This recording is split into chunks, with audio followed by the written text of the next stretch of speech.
ভারতে online betting অ্যাপের মাধ্যমে বিশাল অর্থ তছরূপের অভিযোগে কেন্দ্রীয় তদন্তকারী সংস্থা ইডি অভিযান চালাচ্ছে।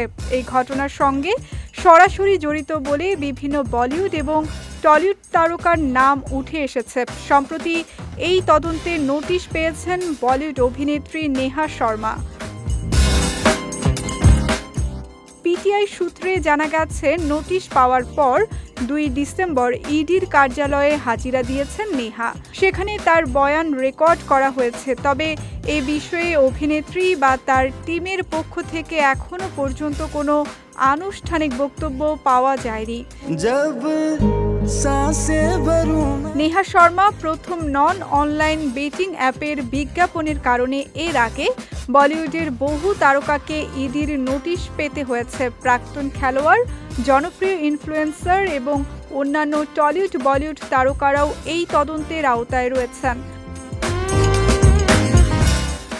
অভিনেত্রী নেহা শর্মা 2007 সালে তেলুগু ছবি চিরুথা দিয়ে অভিনয়ে অভিষেক ঘটান।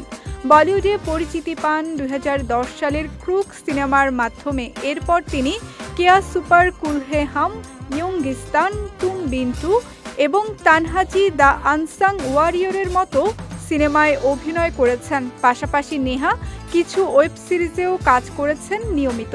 এই ঘটনাটি বলিউডে অনলাইন বেটিং ও আর্থিক অনিয়মের বিষয়ে সতর্ক বার্তা হিসেবে ধরা হচ্ছে।